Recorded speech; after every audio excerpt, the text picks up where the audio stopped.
สวัสดีพบกับTime to Talk พบกันในมื้อนี้เราจะมาเว้ากันล้มกันเรื่อง The Adventures of Pinocchio การผจญภัยของ Pinocchio คือจะมาเล่าเรื่องให้ฟังทั้งหมดเลย36ตอนเหตุผลที่อยากจะมาเล่าเรื่องนี้ก็เพราะว่าตอนยังน้อยที่เราเคยเบิ่ง Pinocchio แล้วพอตอนที่มันดังยาวออกมาที่อยู่กับนางฟ้าบ่แล้วภาพนั่นก็ตัดปุ๊บไปเลยความทรงจำเกี่ยวกับพินอคคิโอเป็นสิ่งที่ขาดหายก็เลยอยากจะมาตอบคำถามตัวเองว่าแท้ๆแล้วเรื่องมันมีแนวใดมันเป็นมาแนวใดมันไปจบอยู่ตอนใดเชื่อว่าใครหลายๆคนคงจะเคยได้เบิงการ์ตูนของวอลต์ดิสนีย์ซึ่งมันเป็นการ์ตูนที่มีข้อจำกัดทางด้านเวลาและสร้างความเข้าใจให้แก่เด็กอนุบาลเขาเจ้าก็ต้องสร้างความบันเทิงแสงสีเสียงห้องเพลงโอเปร่าก็จะเน้นเป็นเรื่องนั้นหลายกว่าบ่แม่นการอัดข้อมูลแบบเต็มเรื่องที่เขาเจ้าได้เขียนไว้ที่ผู้เขียนได้เขียนไว้ให้เฮาเบิ่งอย่างแน่นอนฉะนั้นพินอคคิโอจึงเป็นตัวเลือกทำอิฐที่เลือกเอามาเล่าให้ฟังพินอคคิโอคือเล่มนี้ที่ได้มาจากงานวางแสดงปื้มมือสองอยากให้มันมีทุกเดือนเลยเพราะว่ามันจะได้ปื้มในราคาที่ถูกหลาย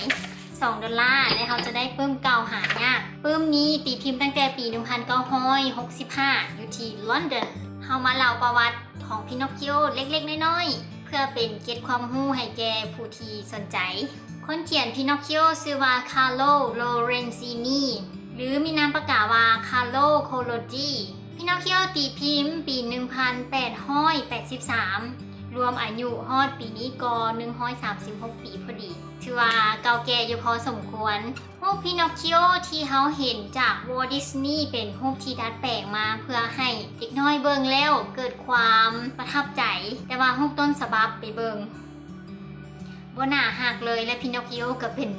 โตคือว่ามีเป็นสูงอายุแล้วเนาะบ่แม่นเด็กน้อยหน้าฮักเป็นตาย่านถ้าเอาไปให้เด็กน้อยเบิ่งเด็กน้อยอนุบาลเบิ่งเขาเจ้าอาจจะย่านก็เป็นได้วอลต์ดิสนีย์ก็เลยเอามาดัดแปลงให้มันเป็นหน้าฮักสีสันสดใสแบบนี้เกือบลืมบอกไปคนที่เขียนพินอคคิโอก็คือคนอิตาลีฉะนั้นต้นฉบับจะเป็นภาษาอิตาลีเราจะผ่านย้ายภาพของสร้างไม้ที่เกิดขึ้นอยู่ในหมู่บ้านที่ชื่อว่าทัสเกนในหมู่บ้านมีสร้างไม้คนหนึ่งที่ชื่อว่าอังโตนิ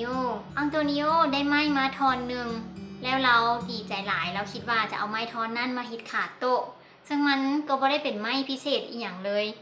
มีความแข็งแกร่งแดแต่ว่าเนื้อไม้บ่ได้งามปานใดอังโตนิโอมีสายยานามหนึ่งที่คนในหมู่บ้านเรียกขานกันมาก็คือพ่อเฒ่าเทอรี่เพราะว่าดังของเราจะแดงเปล่งปลั่งในยามฤดูหนาวคล้ายๆคือเอาหมากเชอรี่มาซุปใส่นั่นคือสมญานามที่คนไทยบ้านเอิ้นให้เรา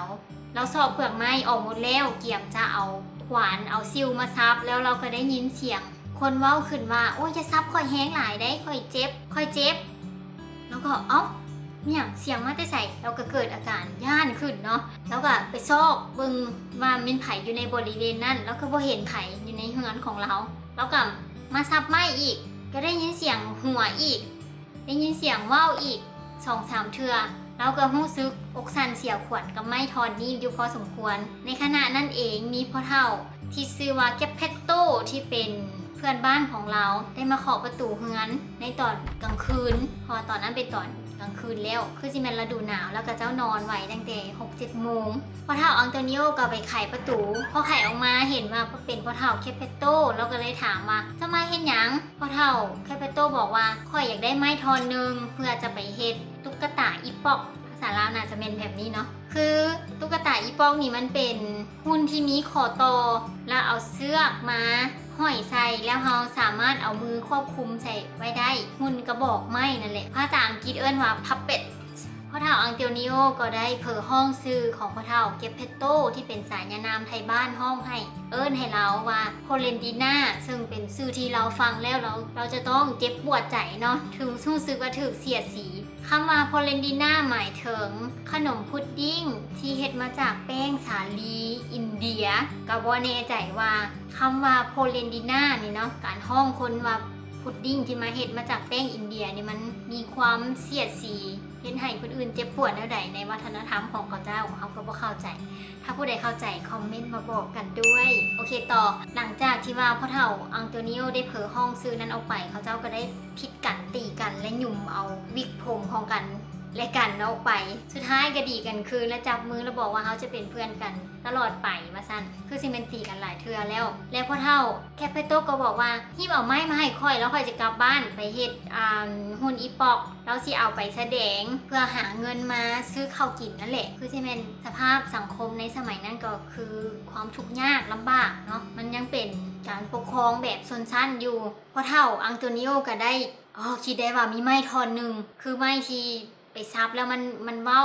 เราเห็นเราย่านเราก็เลยโอเคเอาไม้ทอนนั้นให้พ่อเฒ่าเคปเปโตไปพ่อเฒ่าเคปเปโตกลับไปฮ้อนเฮือนเราด้วยความดีอกดีใจหลายเราตั้งชื่อตุ๊กตาที่เราจะเฮ็ดออกมาว่าปินอคคิโอซึ่งมันจะเฮ็ดให้เราโชคดีแล้วว่าจังซั่นเราก็เริ่มซับออกมาแต่ถ้าเฮ็ดหัว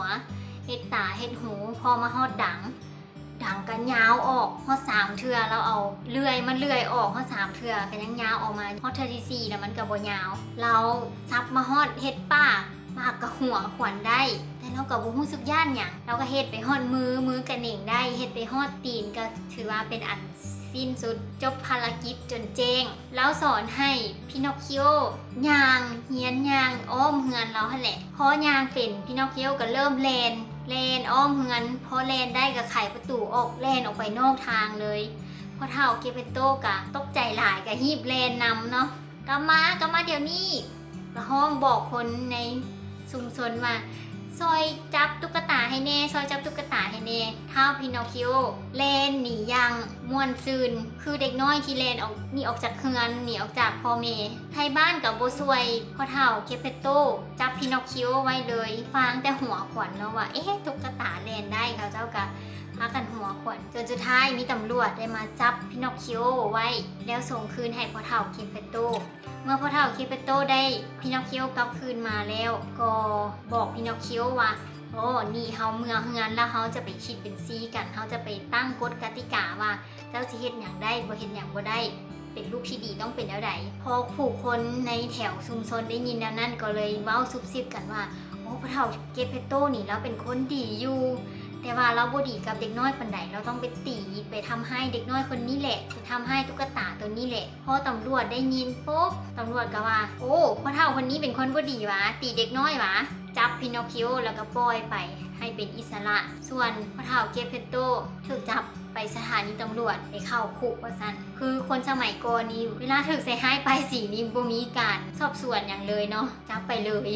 บ่มีจิตปกป้องตัวเองอย่างเลยว่ะเศร้าถ้าพินอคคิโอเมื่อ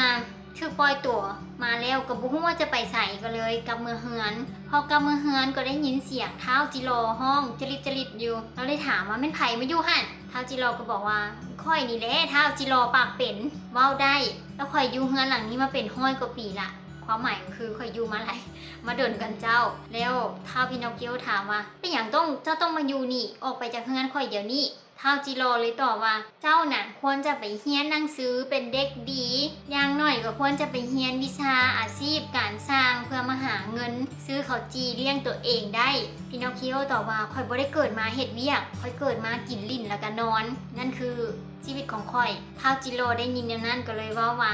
ถ้าเจ้าเฮ็ดแนวนั้นน่ะมีอยู่2ทางให้เจ้าเลือกก็คือ1คือต้องได้ไปอยู่ห้องหมอ2คือเข้าคุกท้าวพินอคคิโอได้ยินนั่นก็ใจห้ายแฮงจับค้อนปีของพ่อเฒ่าเคปเปโตขึ้นมาแล้วแกว่งไปใส่จิโร่ปากเป็นลบบ่ทันเนาะถูกฮีดเข้าฝาตายแอะเลยโดยที่ว่าพินอคคิโอก็บ่ได้ตั้งใจแล้วบอกว่าเราบ่ได้เจตนาเพียงแต่เป็นอากาศอารมณ์ชั่ววูบให้เท่านั้นเมื่อจิโร่ตายแล้วพินอคคิโอก็รู้สึกได้ถึงความหิว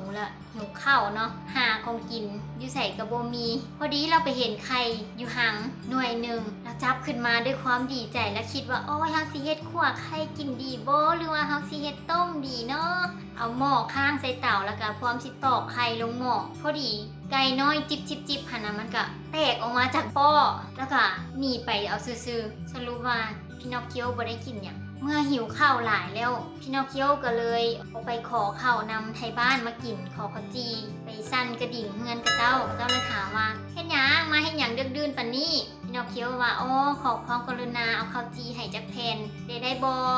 เขาเจ้าก็ว่ายับมานี่ยับมาเครื่องปงเยี่ยมนี่ทอดหมวกออกที่จริงพี่นอคคิโอบ่มีหมวกเขาเจ้าเอาน้ำเย็นๆมาถอกลาดลงตั้งแต่หัวจนฮอดตีนพี่นอคคิโอเนาะพี่นอคคิโอรู้สึกหนาวแล้วก็เจ็บแค้นแน่นใจแฮงแล้วก็นึกถึงคำของเฒ่าจิโร่ปากเป็นว่าโอ้แม่นี่เนาะเขาควรจะไปหาเฮ็ดเวียกรู้สึกสำนึกเสียใจภายหลังทั้งหนาวทั้งหิวกลับมาฮ้อนเฮือนก็บ่มีหยังกินก็บ่ฮู้สิเฮ็ดแนวใดเราก็เลยเอาตีนหันไปจุ่มใส่เตาไฟเพื่อจะว่าเฮ็ดให้ตัวเองอุ่นขึ้น